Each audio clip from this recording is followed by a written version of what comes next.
Très souvent, quand je rencontre un couple, ma curiosité est telle que je ne peux pas m'empêcher de poser ces questions. Vous êtes rencontrés comment? Ça fait combien de temps que vous êtes ensemble? Comment t'as su que t'étais amoureux ou amoureuse? Comment était la demande en mariage? C'est pour ces moments, ces échanges que j'ai eu envie de créer ce podcast. Alors bienvenue dans Yes I Do, le podcast qui t'emporte dans une vague d'émotions, de bonheur et surtout d'amour. Yes I Do, c'est le podcast pour rêver, vibrer et frissonner. Si vous souhaitez suivre l'aventure du podcast et les coulisses, je vous invite à suivre le compte Instagram yesido.podcast et n'hésitez pas à vous abonner sur les plateformes d'écoute et me laisser un avis pour me soutenir dans ce nouveau chapitre. Bonjour Elora, bonjour Fabien. Salut Carole. Salut Carole. Vous allez bien? Super. Et toi? Oui, très bien. Je suis ravie de vous accueillir dans Yes I Do pour que vous nous partagiez votre histoire d'amour. Je suis super contente de vous rencontrer et de vous accueillir et surtout de découvrir votre histoire. Donc voilà, en plus vous êtes en direct du Chili. Je le dis presque à chaque épisode, mais le podcast voyage pas mal. Donc voilà, aujourd'hui on est au Chili avec vous. Yes. Merci beaucoup à toi de nous accueillir. Avec plaisir. Avant de commencer, est-ce que vous pouvez vous présenter chacun votre tour en quelques mots? Tu veux commencer? Vas-y, je t'en prie. Oui, je commence. Moi, je suis Fabien, j'ai 35 ans, entrepreneur depuis 10 ans à mon compte et depuis 20 ans dans le monde professionnel. En couple depuis 10 ans avec la charmante demoiselle à ma droite.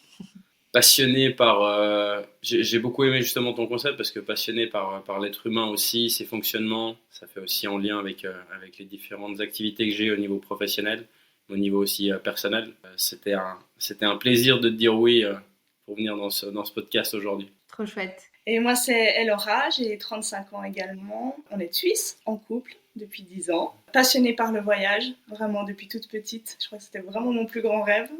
Passionnée aussi par l'être humain, ses comportements, comprendre. C'est pour ça que je suis très très contente d'être ici parce qu'on a une histoire, on a créé notre histoire d'amour un peu différente de ce qu'on peut voir en tout cas avec le schéma familial avec lequel j'ai grandi. C'est très bien parce qu'on va pouvoir en parler dès maintenant. Et ce que je vous propose, c'est de faire un petit retour en arrière quand vous étiez plus jeune, on va dire quand vous étiez entre 7 et 12 ans à peu près. Et je voulais savoir, c'était quoi à ce moment-là, si vous vous en souvenez, votre vision de l'amour? Est-ce que vous croyez au prince charmant, vous vouliez avoir des enfants, vous marier, toutes ces choses-là, ou pas forcément? Alors, moi, j'ai grandi du coup avec des parents séparés. Donc, c'est ma maman qui nous a élevés. Et j'ai jamais été une romantique, j'ai jamais joué à la poupée, j'ai jamais aimé les Disney princesses. Je ne croyais pas forcément au prince charmant, parce qu'évidemment, j'avais à côté de moi une maman seule. Mais je me suis jamais définie par ça. En fait, j'ai jamais imaginé comment je serais plus tard. Mais il y a une chose que je savais, c'est que déjà petite, je voulais pas d'enfant. Par contre, je voulais me marier. Et d'ailleurs, j'ai choisi de me baptiser à l'âge de 9 ans, parce que quand je suis née, normalement, elle a fait le choix de ne pas nous baptiser. Très jeune, j'ai voulu appartenir à une religion. Alors après, évidemment, à l'école, on nous présente 2 religions. Donc j'ai choisi et après, voilà. C'était parce que je voulais me marier à l'école, pardon. À l'église. À l'église. Et à l'école, en cours de catéchisme, on disait, pour te marier à l'église, il faut être catholique. Et voilà, c'est pour ça que j'ai fait ce choix plus tard. Mais sinon, je me suis jamais projetée avec un idéal masculin, pas du tout. Et moi, pour ma part, j'ai grandi dans un petit village de 800 habitants. J'avais des parents assez chaotiques au niveau amour et démonstration de l'amour. Avant même que je naisse, ils s'étaient déjà séparés, remis ensemble. Donc c'était déjà conflictuel. Et après, quand ma sœur est arrivée, encore plus, c'était jusqu'au divorce. Et après, il y a eu plein d'allers-retours. Je crois, on va dire 3 allers, 3 retours, avant qu'ils se remarient et qu'ils se reséparent et qu'ils redivorcent. Donc voilà, j'ai grandi là-dedans. À l'époque, j'en avais pas du tout conscience que ça m'impacterait. J'étais un enfant très joyeux, très gentil, très serviable, très, on va dire l'enfant parfait. Et au final, sans trop de personnalité, c'est sorti beaucoup plus tard. Et par contre, Ce qui est resté justement, c'était que moi j'étais un enfant très solitaire, par contre mais très entouré, très solitaire dans ce qu'il vivait, mais très entouré. Mais j'ai pas une vision de comment voir l'amour de soi et l'amour avec les autres. Hmm. J'ai grandi dans un monde très féminin parce que comme mon père n'était pas là, mon grand-père est décédé assez jeune, on va dire, je me suis retrouvé avec ma sœur, ma mère et ma grand-mère. Et au final, dans un mode très féminin aussi. Il n'y avait pas de figure paternelle, donc j'ai eu une éducation très féminine. Et au final, ça a fait une de mes forces, mais à l'époque, j'en avais pas du tout conscience. Ok, et du coup, ces deux visions, donc toi et Laura et toi Fabien, comment ça a évolué au fil des années? Alors, dans mon enfance, du coup, j'avais pas mon papa qui était là parce qu'il y a eu des choses graves qui se sont passées. Et les premières années où voilà, tu commences à avoir les premiers amoureux, les premières relations sérieuses, j'étais vraiment dans la destruction. Par moi-même, hein, vraiment, c'était de l'auto-sabotage parce que j'avais besoin de comprendre si en face, l'homme, il pouvait m'aimer assez. Parce que évidemment, j'ai grandi sans figure paternelle. Voilà, je pense que c'était un mécanisme voilà, d'auto-sabotage vraiment. Et j'ai pu le conscientiser. Bah, j'ai mis quand même du temps avec un travail sur moi, évidemment. Quand j'ai rencontré Fabien, souvent on me dit on s'est rencontrés un peu trop tard. Et non, en fait, je pense qu'on s'est vraiment rencontrés au bon moment parce qu'avant ça, j'aurais pas du tout été prête. Et même quand on s'est mis ensemble, j'étais encore un petit peu, parce qu'avec les blessures, les traumatismes et tout ça, il y a des choses qui restent. Et je pense qu'au début, j'ai aussi été dans l'auto-sabotage. Donc voilà, au début, c'était vraiment, j'avais besoin qu'on me montre qu'on m'aime. Hmm. Mais je ne me mets pas moi-même, hein. Après, évidemment, c'est vraiment un cercle.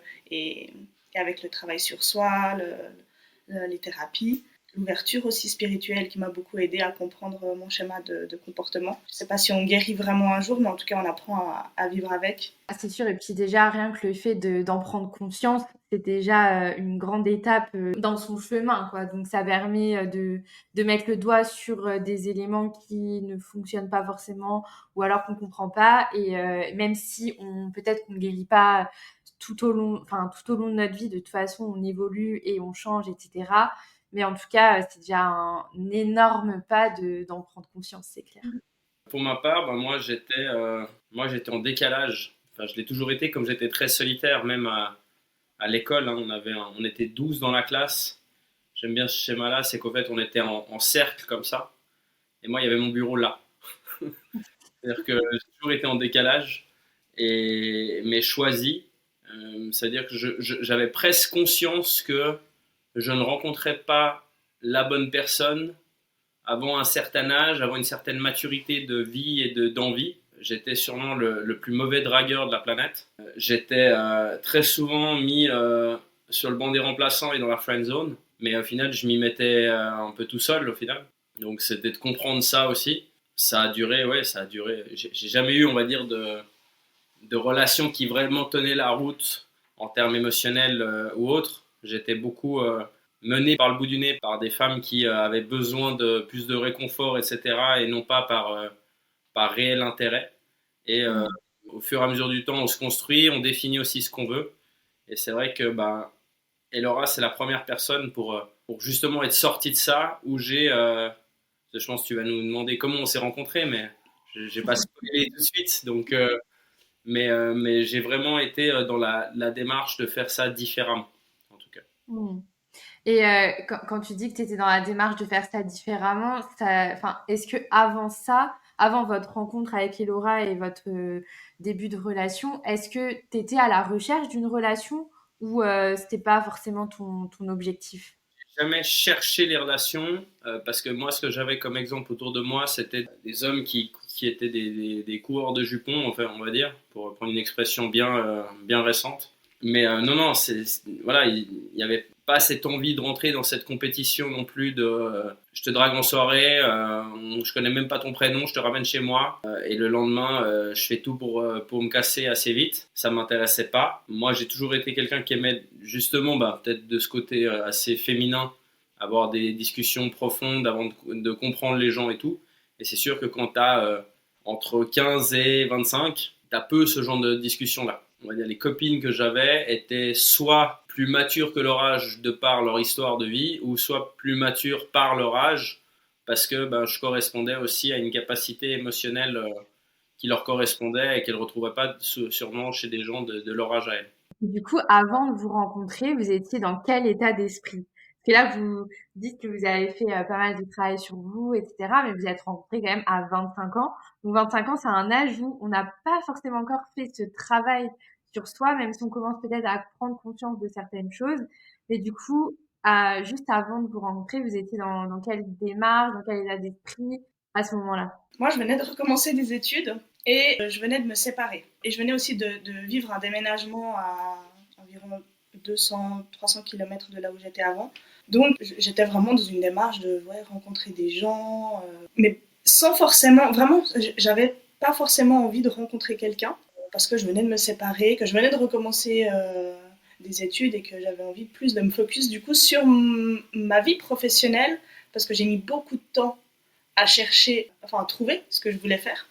Et encore aujourd'hui, je fais pas du tout le même métier que ce que j'avais recommencé à 25 ans. Donc voilà, j'étais vraiment pas du tout ouverte, en tout cas, à rencontrer quelqu'un. Ouais, tu voulais rencontrer des gens parce que tu venais de déménager, mais pas forcément dans la démarche rencontrer quelqu'un, rencontrer l'amour, quoi. Non, exactement. Ok. Sortir, échanger, enfin voilà, vraiment un peu rentrer dans la case sociale de il faut être entouré parce que sinon tu parais aux yeux du monde différent. Pas forcément en plus très sain. Et pour ma part, c'est assez marrant que tu dises oui, c'est vrai qu'à 25 ans, on n'a pas forcément fait trop d'introspection sur soi, mais et Laura comme moi, et parce qu'on a eu la discussion là-dessus, on a commencé à prendre conscience de ce qui allait on va dire, nous challenger ou nous amener dans la vie vers l'âge de 15 ans. Dès l'âge de 15 ans, moi c'était assez marrant parce que j'ai vraiment aussi grandi dans un monde, après même professionnel et scolaire. En Suisse, j'ai fait un apprentissage et à 15 ans, en fait, on était 25 dans la classe et il y avait 5 garçons. Moi, j'avais 20 mamans, quoi. Donc, j'étais le plus jeune de la classe et elles avaient moi, j'avais 15 ans, elles en avaient entre 17 et 25. Donc, voilà, j'étais la star, pour le coup. Et donc, j'ai aussi beaucoup appris à comprendre ce que voulaient les femmes à ce moment-là termes relationnels amoureux, parce qu'il y en avait qui étaient mamans, il y en avait qui étaient divorcés, il y en a qui étaient en couple, il y en a qui étaient en instance de trouver l'amour aussi. Et en fait, j'avais, entre guillemets, le côté friend zone qui était pratique à ce niveau-là, c'est que elles me confiaient au final leurs secrets et je pouvais comprendre un peu mieux ce qu'elles voulaient. Mais la période, au fait, on s'est rencontrés avec Elora, moi, j'avais fait tout mon cursus pro dans l'entreprise familiale. J'avais démissionné pour partir en Australie. Ok. Le fameux concept, tu t'en vas et tu vas changer ta vie, ça va être génial. Et je devais y faire entre 6 mois et 2 ans. Et après 3 semaines, j'ai eu une révélation en regardant un film et je me suis dit non, il faut que je rentre, que je crée ma société. Dans la même année, j'ai créé ma société, je suis devenu président de mon club de foot et j'ai rencontré Elora. Ok, donc t'es quand même parti en Australie 3 semaines. Non, je suis parti 3 mois, pardon, excuse-moi. Ah, 3 mois. 3 mois Ok. au final, mais je devais en faire entre 6 et 2 ans. Mais après 3 semaines, j'avais déjà cette révélation-là. Donc au fait, j'ai passé les 2 mois et 1 semaine à me poser déjà les questions de ce que je voulais faire. Et quand je suis rentré, ma meilleure amie de l'époque m'a dit tu verras, tu vas monter ta boîte, devenir président de ton club de foot et rencontrer l'amour. Je dis ouais, écoute, t'es gentil, mais je vais pas quand même faire le triplé, tu vois. J'ai fait le triplé. Elle avait vu juste. Ok, c'est quoi le film qui t'a fait la révélation? C'est le film sur Steve Jobs. Où à la Ok. fin du film, alors c'est le film avec Aston Kutcher, où à la fin du film, il met vraiment. Et cette phrase, tellement je l'ai écoutée de fois, je pourrais te la ressortir par cœur, mais c'est pas le but ici. Mais c'est vraiment celle qui m'a inspiré au point de me dire voilà, je suis assez fou pour changer le monde, et j'en ai fait même ma phrase sur ma carte de banque, donc, parce qu'on pouvait écrire ce qu'on voulait. Donc je me suis dit, voilà, c'était un bon clin d'œil à ça. Depuis, on va dire, tout ce temps-là, on a essayé de construire aussi quelque chose de différent avec Hello par la suite. Ok. Ouais, donc vous avez tous les deux des parcours de vie qui chevauchent un peu aussi parce que vous avez tous les deux grandi sans votre figure paternelle. Puis vous avez tous les deux aussi beaucoup travaillé sur vous des jeunes. Donc vous avez quand même pas mal de similitudes dans votre jeunesse sur votre parcours de vie, donc c'est assez marrant quand même. Et du coup, comment vous vous êtes rencontrés? Bon, bah là, c'est à moi de jouer. Non, comment on s'est rencontrés? Bah, à travers une plateforme où, en fait, les femmes vont faire leurs courses et elles mettent les hommes dans leur panier. Je sais pas si tu vois laquelle c'est. C'est Adopt un Ex? Exactement. Je vois. J'ai jamais mis un pied sur cette plateforme, mais je vois avec le Ouais. caddie, quoi. Bah, c'est exactement ça. C'est qu'en fait, moi, je me rendais compte à quel point les autres, je rentrais en compétition juste de qui a fait la plus belle photo de ses abdos et arrive à avoir des matchs. Et au final, pour moi, ça ressemblait beaucoup trop au modèle de boîte de nuit, qui n'avait pas beaucoup de changements. Et au fait, sur Adobe, j'ai pris le parti de dire, voilà, moi, je fonctionne comme ça. C'est-à-dire que j'ai fait une sorte de description à la Amour est dans le pré, en disant, voilà, moi, je suis comme ça, j'ai ça dans la vie, j'ai ça comme objectif, j'ai ça comme envie, je suis imparfait au possible. Et en même temps, bah, c'est ce qui fait la perfection en soi. Et je me suis dit, bah, je mets ça là et je verrai bien en fait ce que ça donne. En me disant, il n'y aura pas de mensonge sur la marchandise. En fait, c'est pas tu vas trouver mes photos jolies, sympas et tout, et après, en fait, tu vas pas savoir si ça va matcher, etc. Moi, j'étais dans l'optique de me dire, ok, c'est bon. Enfin, à cet âge-là, en fait, en rentrant d'Australie, j'avais aussi un peu plus confiance en moi, donc je papillonnais un peu plus, mais je voyais toujours pas la rencontre entre guillemets comme quelque chose qui était faisable parce que fallait entre guillemets avoir un sorte d'entonnoir de beaucoup de rencontres pour au final potentiellement trouver la bonne personne. Et je me suis dit, bah, en prenant le problème à l'envers, en disant tout de suite qui je suis et ce que je veux, bah, peut-être qu'il y en aura moins, mais il y aura peut-être la bonne. Et au final, bah, je me suis retrouvé dans un caddie de course peu de temps après mon inscription. Ok. Parce que toi, du coup, Elora, de ton côté, t'étais sur la plateforme, t'étais dans juste pour rencontrer des gens, du coup, vu que t'étais dans cet état d'esprit-là. Exactement. Elle a fait une erreur de géographie. Alors j'ai fait une erreur de géographie, ouais, exactement. Ah! C'était vraiment. Pour le coup, c'est vraiment une erreur de géographie. C'est très drôle ça. Oui. Non, bah, moi c'était vraiment voilà. J'arrivais dans un nouveau du coup canton en Suisse et je suis pas quelqu'un qui aime sortir, qui aime. Je suis pas très sociable, mais je suis pas très à l'aise. Elle est très solitaire aussi. Je suis très solitaire aussi et je suis voilà. Donc pour faire des rencontres, mais même amicales, j'avais mes collègues. Et quand je suis tombée sur son profil, bah, du coup, j'étais attirée évidemment par sa description, parce qu'elle était, elle était développée, contrairement à moi, c'était tout vide. Elle aura 25 ans, Valère. C'est à peu près ça. Hein, C'était ça. Et ensuite, je l'ai mis dans mon panier parce qu'il pour échanger. Non, mais raconte l'histoire géographique, c'est ça. Ah oui, l'histoire géographique, oui, c'est vrai. C'est parce que on est quand même à ce moment-là à 200 km l'un de l'autre. Oui, c'est vrai. Ah oui, ok. On est à l'opposé en fait de la Suisse. Lui, il est à Genève et moi, je suis à Sion, donc du coup dans le canton du Valais. Et il y a environ 200-220 km. Et en fait, lui, sur sa description, c'est marqué la localisation qu'il est à Collonges. Collonges-Bellerive. Collonges-Bellerive. Et pour moi, Collonges, j'ai associé ça à Lausanne. Parce que Lausanne, c'est... Bellerive. Ouais, Bellerive, voilà. exactement. Bellerive, elle est à Lausanne, et Lausanne est entre Genève et le Valais. Donc, en guillemets, il y a à peu près 100 km. Et je voulais pas aller plus loin, tu vois. Je me suis dit, moi, déjà, rien que si je dois sortir boire un verre, c'est... Ouais, 100 km, c'est pas mal déjà. Exact, oui, c'est vrai, c'est vrai. Et du coup, voilà, c'est vraiment une erreur de géographie pour le coup. Parce que quand il m'a dit, non, moi, je suis de Genève, je suis ah non, en fait, c'est vraiment loin, Genève. Quand je suis venu un dimanche matin, direct, au final, la suite s'est fait assez naturellement. Ok, du coup, donc là, vous commencez à discuter, j'imagine. Et qu'est-ce qui se passe dans cette discussion? Est-ce que vous vous rendez compte que vous avez des points communs? Qu'est-ce qui fait que vous vous dites, bon, ok, il y a 200 km, mais on va quand même se rencontrer? Déjà, on s'appelle, on se fait un Zoom, il me semble. Je suis pas sûr que Zoom existait à cette époque-là. Ah ouais, c'est vrai. En tout cas, on s'est appelé. On s'est appelé pendant pas mal d'heures, ouais. On s'est appelé, on a échangé vite fait, puis très vite, on s'est rendu compte, on s'est dit, bon, vas-y, on s'appelle, c'est plus cool, quoi.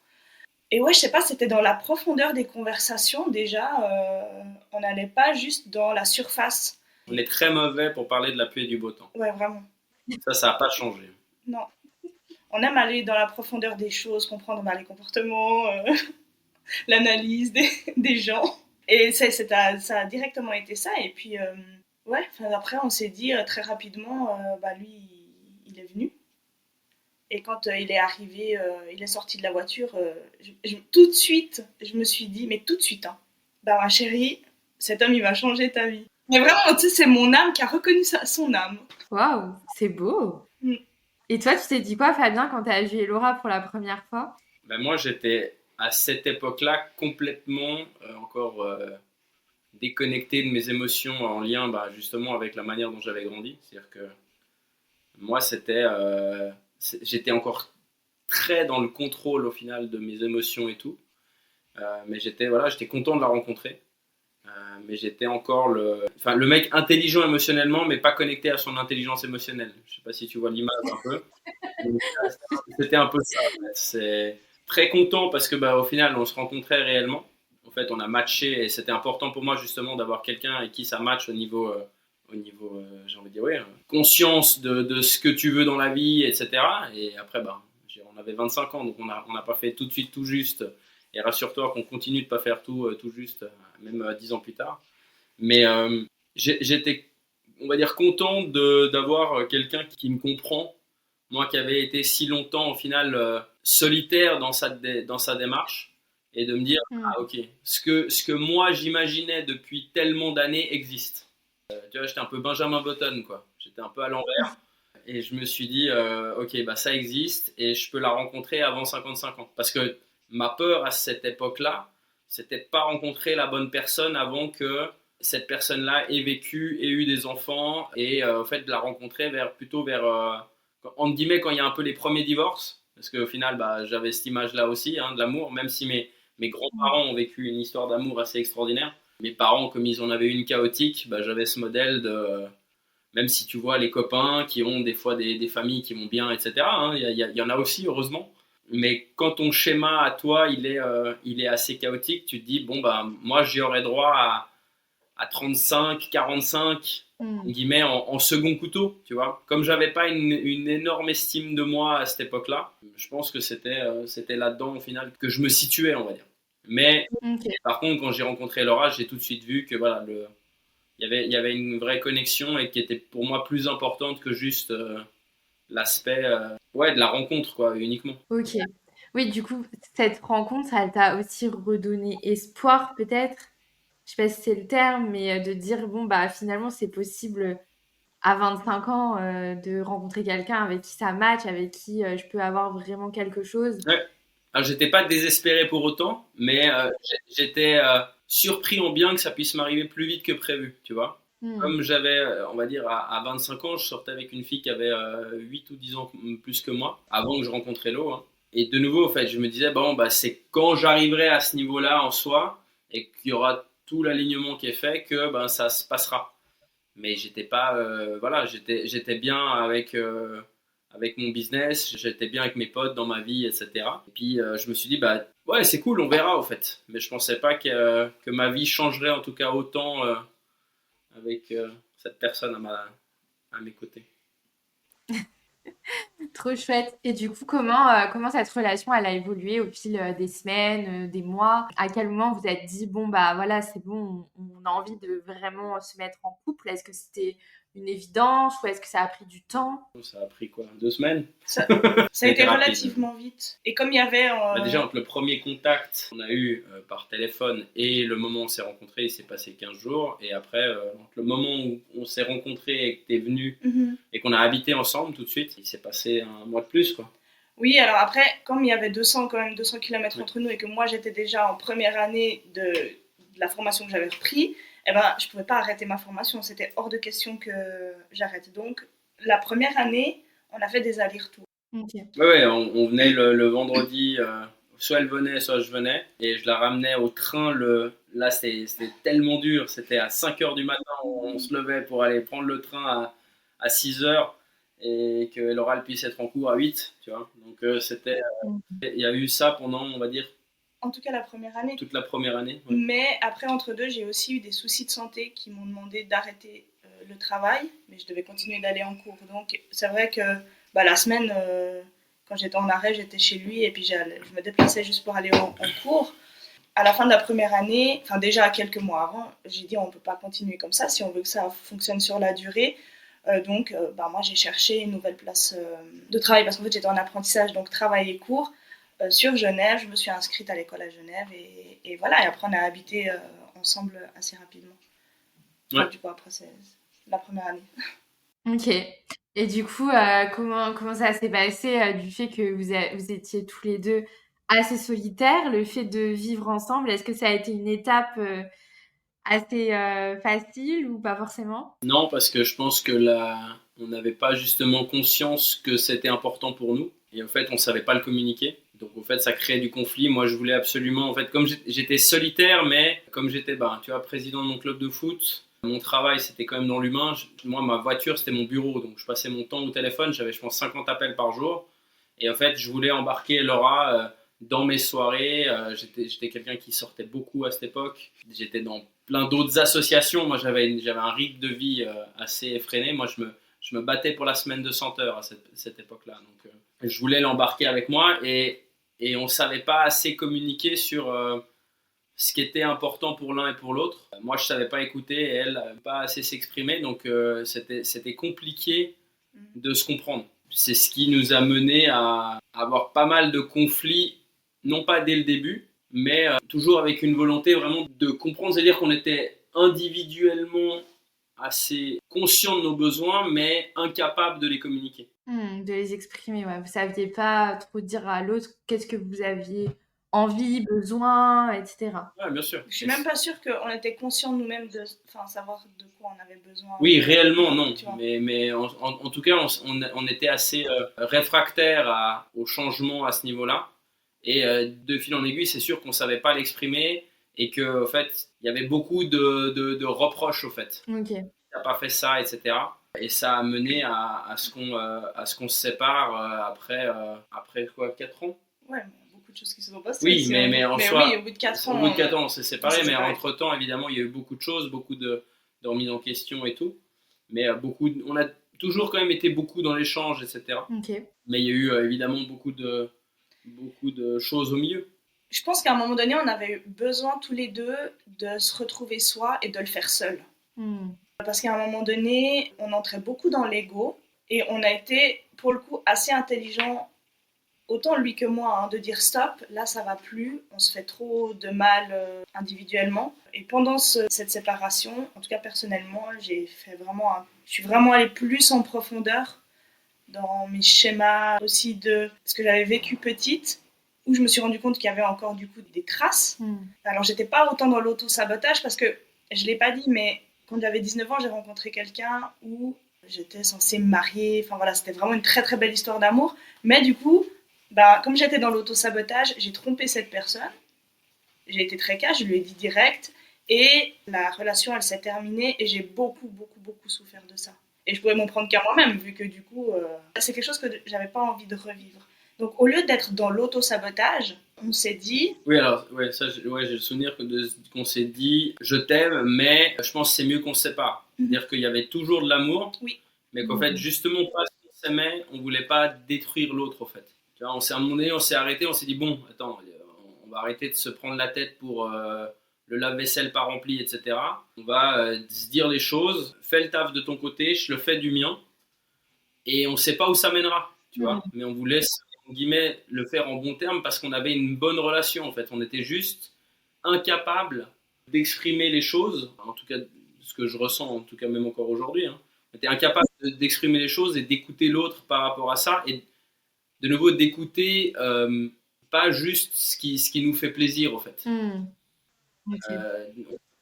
On avait plus envie d'avoir raison que d'être heureux. Donc, au fait, on voulait absolument avoir le fameux dernier mot, et c'était hyper malsain. Oui, et une chose aussi hyper importante, je pense qu'il faut s'aimer soi-même avant d'aimer les autres.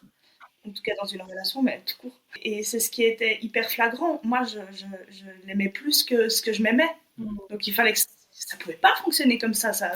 Donc il a fallu trouver une solution et c'est comme ça. Et évidemment, parce qu'on s'est remis ensemble 4-5 mois après, évidemment que c'est pas en 4-5 mois que tu apprends l'amour de toi. Mais quand tu es dans la démarche, quand tu es dans la procédure après t'en redemandes toujours plus et plus tu vois des résultats et plus tu reprends confiance en toi et plus tu te donnes de l'amour, plus tu continues. Et aujourd'hui, on n'a pas arrêté non. le chemin en fait de développement de soi, de comprendre au final tout ce qui nous avait au final mis des embûches, on va dire, sur le chemin. Quand on s'est remis ensemble, on a vraiment conscientisé de se dire non, mais là, si on se remet ensemble, il faut qu'on change des trucs. De nouveau, c'est un peu la phrase d'Einstein qui dit on ne peut pas avoir des résultats différents en faisant toujours la même chose. On a vraiment appliqué une autre méthode pour notre couple et on l'a construit vraiment différemment. Ok. Et du coup, est-ce que vous diriez aujourd'hui que cette séparation, elle était nécessaire ou avec du recul, vous auriez pu rester ensemble, mais faire un chemin peut-être, mais faire justement cette démarche, trouver cette nouvelle façon de faire votre couple en restant quand même ensemble ou pas? Je pense pas, on était beaucoup trop têtus.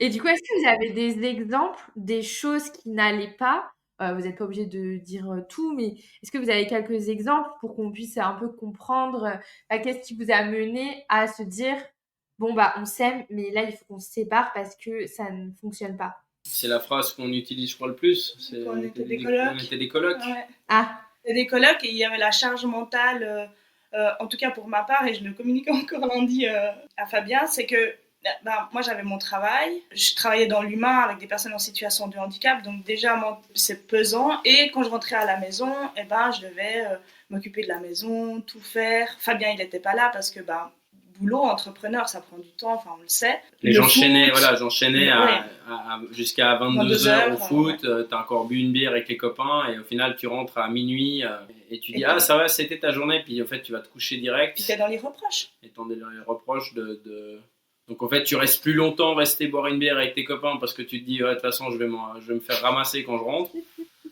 Donc quitte à se faire ramasser, autant profiter là tout de suite. Et en fait, c'est un amas de reproches où tu prends pas le temps d'aller chercher la cause. On en parlait justement hier encore. C'est un peu le principe de dire je vais prendre une formation pour me dire qu'il faut manger mieux, mais je vais pas me poser la question pourquoi je mange mal. Et c'est vraiment dans cette idée-là. C'est-à-dire qu'on se disait ouais, mais attends, il faudrait que tu fasses plus ci, il faudrait que tu fasses plus ça. Mais on n'allait pas chercher l'origine réelle du problème, la source du problème.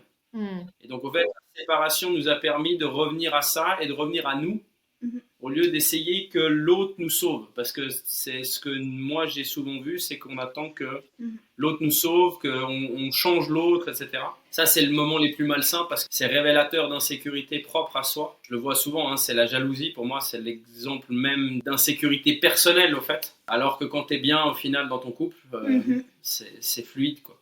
Et du coup, quelles choses vous avez mises en place, quelles actions pour que justement votre couple retrouve, que vous ne soyez plus des colocs, mais que vous retrouviez vraiment cette vie de couple, que vous vous sentiez tous les deux heureux et aussi que vous ne soyez plus dans cet ego, comme vous disiez tout à l'heure. C'est le principe on a deux oreilles et une bouche, c'est-à-dire qu'on a commencé à s'écouter et au fur et à mesure du temps, on a structuré vraiment nos agendas et on a mis dedans ce qu'on a appelé le point couple au départ. Et dans l'idée, au fait, où moi qui suis dans l'organisation d'entreprise, je me suis dit comment on organise notre couple comme une entreprise. Très factuel. Et donc on a, au fur et à mesure, donné un sorte d'ordre du jour à cette réunion-là. Et au début, il y avait peut-être 3 sujets et ça durait 20 minutes. Et puis des fois, ça durait 1 heure, puis des fois, ça durait 2 heures, des fois, ça durait 5 minutes. Et en fait, au fur et à mesure du temps, on a conscientisé au fait les sujets qu'on voulait traverser pour tous les traverser. C'est-à-dire qu'on a parlé aujourd'hui, on a, je sais pas, peut-être une quinzaine de sujets qu'on traverse. Et il y en a où on passe plus de temps que d'autres, mais on passe tous les points. Toutes les semaines. Toutes les semaines, depuis 6 ans. Ok. Et il y a quoi comme point, par exemple, si vous voulez en parler un peu? Ah ouais, on peut en parler.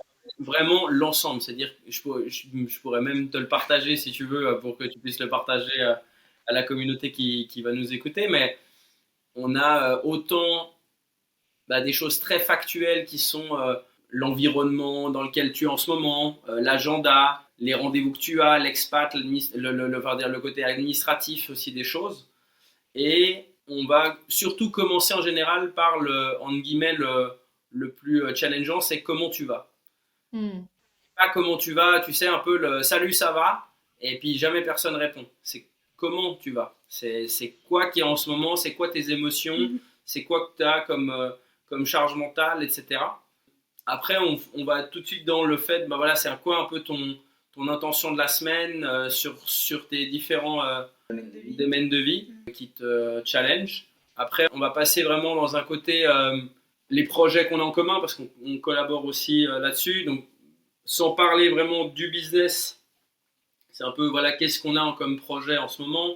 On va passer aussi dans l'aspect nos cercles autour de nous, les gens qu'on a autour de nous. On va parler d'argent, on va parler de sexualité, on va parler de spiritualité et on en parle justement toutes les semaines et des fois plus ou moins long en fait sur le sujet. On va parler de vulnérabilité, on va parler de blocage et de frustration qu'on a eu par exemple dans la semaine. On va parler aussi des réussites parce que je pense que c'est important d'avoir un équilibre aussi là-dessus. Donc on essaie vraiment de passer au final tous les sujets. Et des fois, bah, ça dure 10 secondes. Des fois, ça fait un déclic chez l'un qu'il n'est pas capable d'exprimer à ce moment-là parce que bah, on a notre propre blocage encore et qui sont humains par rapport à ça. Mais ça permet au final de creuser toujours un peu plus et de se comprendre toujours un peu mieux. Mhm. Et en fait, ça vient autant du coup travailler sur le couple que sur l'individu. Parce que bah forcément, même si ça fait 10 ans qu'on est ensemble, il y a des choses, c'est hyper vulnérable de partager. Enfin, déjà, il y a l'image de l'homme avec sa vulnérabilité qu'on connaît dans la société d'aujourd'hui. Mais il y a aussi les femmes, faut pas croire. Hein. Moi, ma vulnérabilité, c'est un sujet. Hein. Donc, c'est hyper bénéfique autant pour le couple que pour soi. Et on communique aussi dans le langage de l'amour de l'autre. Ouais, ça, ouais, voilà, ça fait partie, Ça fait aussi, partie des, aussi des choses qui sont importantes. C'est s'assurer aussi que je t'aime toujours comme toi tu veux que je t'aime. Hmm. Et que j'exprime à l'inverse comment moi je veux que tu m'aimes. Parce que comme on a des langages de l'amour différents, si moi, en fait, qui suis dans les paroles valorisantes et dans le toucher physique, je viens lui faire comme ça, bah, en gros, elle reçoit une caresse. Tu vois, t'as caressé ton chat, quoi. C'est pas, ça lui procure rien réellement, tu vois. C'est un peu ça, j'image le truc, mais c'est un peu ça. Et elle aura, à l'inverse, ben, c'est le temps de qualité et les services rendus. Et donc, au fait, si moi je passe devant la vaisselle et qu'elle n'est pas faite et que je m'en tape, ça crée entre guillemets l'image que je l'aime pas. Alors que si je lui la fais, bah, elle pense que je l'aime. Et pour moi, c'est complètement débile. Mais à un moment donné, l'important c'est comment tu communiques aussi dans le langage de l'autre. Non pas pour. Parce que je déteste le mot faire des concessions. Hmm. Faire des efforts. C'est-à-dire quand moi, je fais des efforts avec les gens que j'aime pas. Les gens que j'aime, je fais pas d'efforts. Et donc, au fait, bah, tu le fais par plaisir parce que t'aimes l'autre et parce que t'as envie qu'il soit bien, en fait. Et c'est ce qu'on faisait pas, en fait, les 4 premières années de notre couple, tu vois, où bah, moi je rentrais, j'avais l'impression que je devais tout gérer parce que lui il faisait rien, mais il faisait pas rien en fait, il était au taf et puis il rentrait à 23h et je comprends qu'à 23h, bah, t'as pas forcément envie de vider le lave-vaisselle. Donc en fait, c'est aussi après en apprenant à communiquer aussi dans le langage de l'autre, ça va changer les choses. Hein. Puis le point couple, évidemment, game changer. Ça, Hmm. Bah, j'avoue que franchement, c'est la première fois que j'entends parler d'un point couple. Mais ça a l'air assez puissant, ouais. J'avoue que je pense que ça peut peut-être donner quelques tips à certaines personnes, mais en tout cas, c'est une super idée. Et j'imagine que oui, ça doit être vraiment, ça doit tout changer parce que aborder des sujets aussi importants, profonds, toutes les semaines, ça peut que faire évoluer la relation, j'imagine. On parle d'intimité, on parle vraiment de choses qui peuvent, des fois, même avec toi-même, t'es pas au conscient, tu vois. ouais. Et Hmm. souvent, bah, comme elle disait Laura, nous on aime bien le modèle de dire que c'est 1 plus 1 égale 3. C'est-à-dire que c'est deux individus qui créent un troisième qui est le couple. Même les parents qui vont nous écouter ici, n'oubliez jamais que vous êtes un couple avant et après vos enfants. Les enfants, à un moment donné, ils vont se tirer. Et ils n'étaient pas là quand vous vous êtes rencontrés. Donc n'oubliez pas que vous êtes un couple. Et dans cette idée, bah, c'est hyper important de le préserver. C'est-à-dire que nous, l'année passée, on s'est dit avec Hello, ok, ça fait 9 ans qu'on est ensemble, on fait quoi les 9 années à venir, quoi? Comment on réfléchit aussi à long terme, tu vois? On a aussi, de temps en temps, on se pose pour réfléchir vraiment à long terme, qu'est-ce qu'on veut? Est-ce qu'on est toujours aligné? Ça, ouais. Est-ce qu'on est toujours aussi aligné à la vie qu'on a? Parce que ça fait quand même ça fait 3 ans où, pour le coup, on n'est plus du tout coloc, on vit H24 ensemble, tu vois? Parce qu'on travaille ensemble, on vit ensemble, on voyage le monde. C'est complètement différent, on va dire, de ce côté où tu t'envoies un WhatsApp, non pas pour dire que tu t'aimes, mais pour est-ce que tu as pris du pain, tu vois. Mm. Donc, on a voulu vraiment laisser de la place, au fait, à l'amour et donner un espace à tout cet aspect émotionnel, cet aspect logistique, cet aspect intime, vulnérable, mais aussi parler d'argent, parce que c'est un sujet qui est tabou au possible, la sexualité encore plus, des fois. Quelle est l'envie de monsieur, quelle est l'envie de madame. On a essayé, moi je suis un grand et un fervent admirateur de Les hommes viennent de Mars, les femmes viennent de Vénus. Alors j'ai pas lu le bouquin, mais j'ai Ah, je l'ai regardé. lu, moi. Mais j'ai regardé la pièce de théâtre et en fait, ce qu'on a essayé de faire, c'est d'intégrer en fait tout ça. Mm. C'est-à-dire que l'exemple des langages de l'amour, tu as plein de gens qui disent ouais, je les connais. Ouais, mais est-ce que tu connais ceux de l'autre? Est-ce que tu connais réellement les tiens? Et est-ce que tu prends le temps d'intégrer réellement souvent ça? Ouais, d'appliquer les choses, parce que c'est bien beau d'être dans la consommation, même la surconsommation de dev perso ou peu importe en fait. Mais ouais, c'est bien beau d'avoir lu les 4 accords Toltec, mais si tu les appliques pas, enfin, à quoi ça sert? Mm. Donc, et c'est vraiment de prendre le temps de le faire, parce que c'est pas juste en lisant que ah ok, c'est bon, j'ai compris. Ouais, c'est bien beau d'avoir compris. Tu sors d'un modèle scolaire au final, où on te dit, tu t'assieds sur une chaise pendant 45 minutes et on te déballe le cours et tu dis ah ouais c'est bon j'ai compris la matière. Mais dans la vraie vie en soi, c'est pas le cas et encore plus dans le couple. Quand je dis couple, ça peut être couple professionnel aussi. Hein. Il y a la problématique est la même. Mais si tu regardes dans un couple professionnel, on va sans problème se poser pour faire une réunion. Des associés vont se réunir une fois par semaine pour faire une réunion, faire le point sur les finances, sur comment tu vas et c'est quoi en ce moment qui te dérange chez ce client. Et puis il y a le problème avec la compta et l'administration et tout. Et dans le perso, on se dit ouais mais bon ça roule quoi. Mm. Et souvent ça se consomme à petit feu et bah, malheureusement quand tu vois l'augmentation des divorces, tu te dis bah je suis pas sûr que ce soit la solution de juste se dire ouais ça roule. Non, c'est clair. Et du coup, tu parlais d'argent, du coup, je rebondis un peu parce que c'est un sujet qui a jamais été abordé sur le podcast. Qu'est-ce que vous avez appris par rapport à ce sujet? Est-ce que vous avez des conseils justement sur le... Alors, c'est hyper vaste comme sujet, mais peut-être des premiers tips par rapport à ce sujet qui est assez tabou justement dans un couple et qui peut aussi poser problème. Enfin, voilà, je pense que c'est une des thématiques qui peut poser le plus de problèmes dans une relation. L'argent, la sexualité, c'est souvent des sujets, la communication, qui sont, peuvent mener justement à la séparation par manque de communication ou par manque d'alignement, on va dire, entre les deux personnes. Alors nous, on fait vraiment le lien avec l'argent avant tout, au-delà de ce que ça représente factuellement, avec la valeur de soi. Pour moi, tout part de là, vraiment. Et c'est dommage que, déjà rien que sur les bancs d'école, on ne nous apprend pas factuellement à tenir un budget et à nous parler d'argent. On ne nous parle pas d'argent, on ne nous apprend pas à remplir une déclaration d'impôt à l'école. Mais à l'inverse, on ne nous apprend pas non plus l'amour de soi, la valeur qu'on a. Voilà, ça va toujours être beaucoup dans la compétition.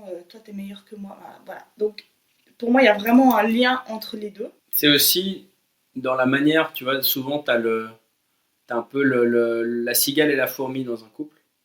Ah oui. Et de comprendre pourquoi l'un est cigale et pourquoi l'autre est fourmi.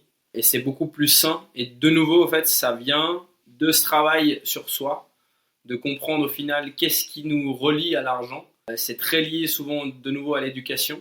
Il y a des spécialistes de la relation à l'argent maintenant aujourd'hui qui sont plus juste des gens qui t'aident à faire un budget.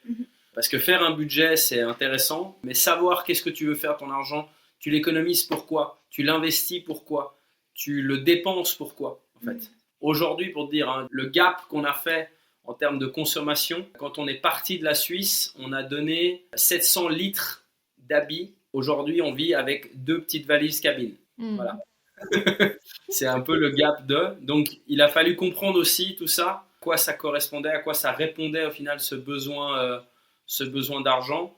Est-ce qu'il était sain, malsain? Est-ce qu'encore aujourd'hui il est sain ou malsain? En fait, on n'est pas spécialiste de la relation à l'argent, mais on a suivi des cursus, on s'est fait accompagner aussi là-dessus. Et justement, pas que sur l'aspect budget. Parce que moi, j'étais la personne qui tenait le budget et je la voyais commander sur Zalando et je voyais des paquets arriver comme si j'étais une agence de la poste. Ouais, et dans la valeur de soi, tu vois, moi je commandais, mais pour venir remplir un vide en fait. Et ça a été hyper difficile déjà de le verbaliser. D'ailleurs, je l'ai verbalisé très tard. Hein. Et à un moment donné, je me suis dit, mais en fait, l'argent et le besoin d'acheter comme ça, de surconsommer, c'est clairement lié à la valeur qu'on se donne, à l'amour qu'on se donne et à ce qui... Enfin, j'avais besoin d'aller chercher à l'extérieur pour venir me remplir à l'intérieur.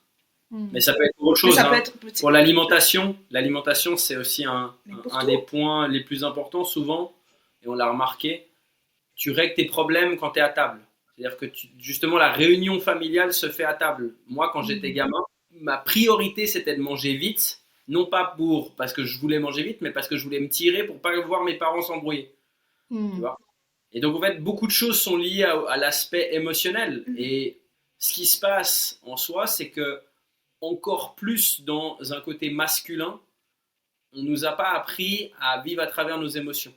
Alors, c'est pleure pas, sois fort, sois Superman, si tu pleures, t'es une tapette et compagnie. Donc on ne se définit pas par nos émotions. Et donc c'était encore plus challengeant, non pas que ça l'est pas pour Elora, mais au fait de mettre cet aspect-là. Et au fait que ce soit l'alimentation, l'argent, la sexualité, etc., il faut rentrer dans un aspect émotionnel sur lesquels les hommes n'ont pas forcément les cartes. Et à l'inverse, les femmes n'ont pas les cartes pour laisser la place émotionnelle aux hommes.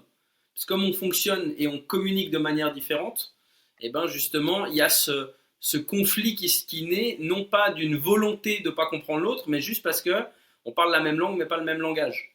Et pour revenir à ce que tu disais sur l'argent, en fait, tout ça, il y a beaucoup de choses qui ne sont pas liées à la manière, justement, au final, où tu dépenses, où tu économises et tu investis, mais qui sont beaucoup plus liées à ta relation à toi, la valeur que tu te portes, fixer tes limites, savoir dire non, la loyauté que tu as envers ta famille et les gens que tu as autour de toi, les dettes que tu as, etc., etc. Ok. Et du coup, vous diriez aujourd'hui, après 10 ans de relation, c'est quoi les clés qui font qu'aujourd'hui ça fonctionne et ce serait quoi vos conseils pour construire justement une relation saine et durable?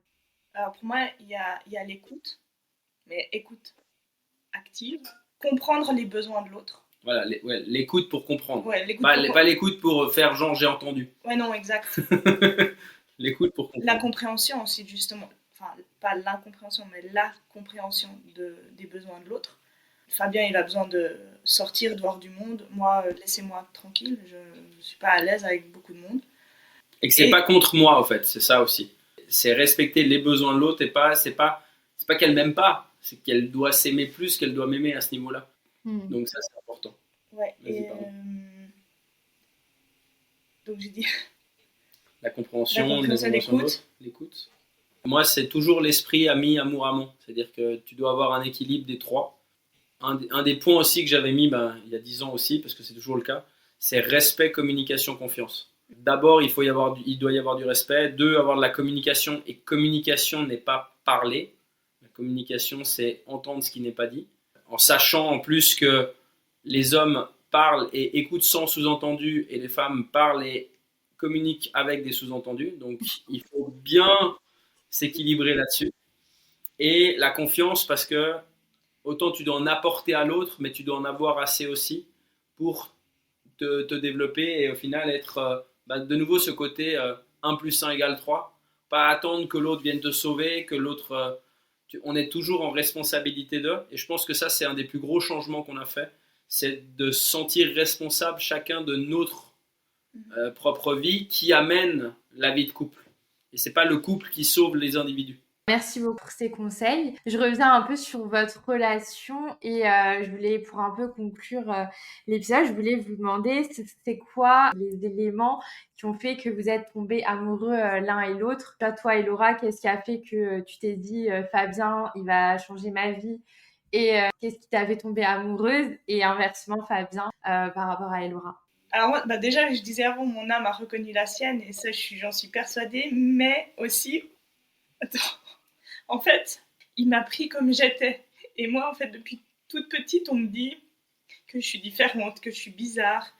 j'ai eu des histoires d'amour, mais j'étais aussi souvent pas assez bien pour les hommes qui me plaisaient, par exemple. Parce que voilà, j'étais un peu... j'étais bizarre.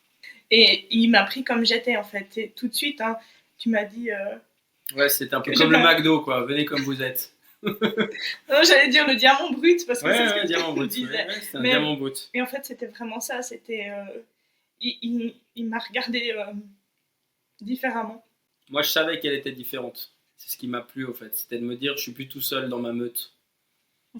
Que je peux construire ma meute avec quelqu'un qui va comprendre, au fait, ce que ça veut dire être différent, ce que ça veut dire être incompris. Alors, on ne savait pas qu'à l'inverse, ce serait justement un des challenges qu'on aurait. C'est-à-dire que il fallait comprendre l'incompréhension qu'on avait eu dans notre propre vie et dans nos propres chemins, tu vois. Comme tu l'as dit aussi, on a vécu des vies dès l'enfance assez challengeantes au niveau émotionnel. Hein. Moi, matériellement, il ne manquait rien, mais par contre, j'avais des parents qui étaient des autistes de la communication. Et moi, c'est l'inverse. Ouais, exactement. Et donc, il a fallu revenir à l'essentiel, mais le fait de pourquoi je suis tombé amoureux d'Elora, c'est vraiment dans le côté où j'ai trouvé en elle une personne qui me ressemblait et en même temps que j'avais pas envie de changer. J'avais envie qu'elle puisse, oui, je pense qu'à l'époque, mais on va dire dans l'idée de fond, l'idée n'était pas de la faire changer, l'idée elle était juste qu'elle montre au final justement la notion de diamant brut. C'est-à-dire qu'elle montre le diamant qu'elle était et non pas on va dire, là où j'étais dans l'envie de la changer, c'était pas qu'elle reste dans ce qu'elle croyait qu'elle avait le droit d'avoir. Je sais pas si je suis assez clair, mais en fait, je voulais pas qu'elle reste dans son jus et dans ce côté brut. Je voulais qu'elle montre le diamant qu'elle était. Et pour ça, c'est clair que je l'ai challengée de fou, mais qu'elle m'a challengé aussi de fou pour aller vers ça et ne pas rester dans ce côté éternel espoir. Parce qu'elle a de la magie en elle et je voulais qu'elle la montre au monde. Et je pense que c'est ce qui... Évidemment que je suis tombé amoureux de son potentiel aussi. Mais déjà, ce qu'elle avait à l'époque me faisait me rendre compte que on va dire, ça pouvait cliquer, quoi. Bah, c'est très beau. Merci pour votre vulnérabilité et pour votre témoignage, parce que c'était un très bel échange et une très belle histoire et aussi de beaux conseils et une belle vision que vous avez partagée et que j'ai pas encore eu sur le podcast. Donc c'est toujours chouette d'avoir des nouvelles visions de l'amour, du couple, de comment construire sa relation et de voir que ça fonctionne, qu'il y a plein de possibilités et ça donne aussi, je pense, de l'espoir à d'autres personnes peut-être qui vivent des moments compliqués dans leur relation et aussi des conseils pour les personnes qui se demandent est-ce que c'est normal ou pas de vivre ces périodes, etc. Donc merci beaucoup. Bah ouais, mais c'est très bien que tu le partages comme ça parce que oui, il y en a beaucoup qui le font. Il y en a beaucoup qui justement consomment aussi des contenus, même qui vont peut-être consommer ce podcast-là, mais qui ne vont rien en faire derrière. Et le conseil justement qu'on peut donner aux gens, c'est si vous avez peur, faut aller à fond dedans. C'est par là. Et essayer par petits bouts. Le but n'est pas de devenir demain les meilleurs communicants. Nous, on a été mais catastrophiques et on l'est des fois encore. Mais c'est la notion d'1% par jour. C'est l'effet cumulé. Et donnez-vous le temps. Ouais, se donner le temps. Être patient. Être patient et comprendre que la patience, c'est actif. Ça, c'est hyper important. La patience, c'est pas comme on nous l'a appris. Tu vois, c'est un peu la notion de quand t'es gamin, on te dit il faut être sage. Et la sagesse n'est pas d'attendre sagement dans un coin. La sagesse, c'est d'être entre la colère et la tristesse et de trouver cet équilibre-là. Et le couple, c'est la même chose. C'est-à-dire que c'est ni d'être en colère ni d'être triste, c'est de trouver justement une sagesse au milieu. Et ça demande évidemment, moi j'ai eu aussi des gens qui m'ont dit ouais mais c'est un travail en soi. Ouais mais en fait que tu changes de copain ou de copine, ça va pas changer le problème. On fonctionne différemment littéralement. Donc si tu ne prends pas à un moment donné le temps d'essayer de faire évoluer ta relation et non pas de la changer, ça marchera jamais. Mais c'est le meilleur, je pense, conseil qu'on pourrait donner aux gens, c'est intégrer ce que vous écoutez et ne le laissez pas juste sur la table en se disant ouais, ben, on verra plus tard. Là, il y a les enfants à aller chercher, il y a les courses à faire, etc. Bah, merci beaucoup. Est-ce que vous avez un dernier message à passer aux auditeurs de Yes I Do, même si c'était déjà une petite conclusion, mais... Moi, il y a un truc, c'est que peu importe ce que vous avez vécu petit, ça ne définit pas la vie que vous allez avoir. On choisit. On a le libre arbitre de choisir ce qu'on veut créer. Et c'est difficile. C'est difficile, ouais. Il y a une phrase qu'on utilise énormément aussi, c'est choix facile, vie difficile, choix difficile, vie facile. C'est clair que c'est pas facile ce qu'on a vécu, etc. Mais on a décidé, on a pris la responsabilité de. Et il y a une phrase qui peut être assez incroyable pour conclure tout ça. C'est la phrase pour moi de Franck Dubosc qui s'est fait interviewer récemment qui dit « C'est pas de ma responsabilité d'où je viens, mais c'est de ma responsabilité d'où je vais. » Parce qu'en fait, souvent on te dit aussi « Oublie pas d'où tu viens, etc. » Moi, je me préoccupe pas trop d'où je viens. Je me préoccupe beaucoup d'où je vais et comment j'y vais. C'est un peu aussi ces phrases où on voit souvent sur Internet qui dit ce n'est pas de ta responsabilité de sortir d'une famille pauvre, par contre c'est de ta responsabilité de finir en laissant un héritage riche à ce niveau-là. Et quand on parle riche, on ne parle pas juste de fortune financière. Bah, merci beaucoup. Merci à toi. Et puis pour tous ceux qui n'ont pas encore eu l'occasion d'écouter le podcast, nous on a écouté 2-3 aussi autres épisodes, donc je pense que c'est l'occasion aussi de t'auto-faire de la pub et d'aller écouter aussi les histoires des autres. Ouais. Merci beaucoup. Merci à toi, Carole, Merci à en tout toi. cas.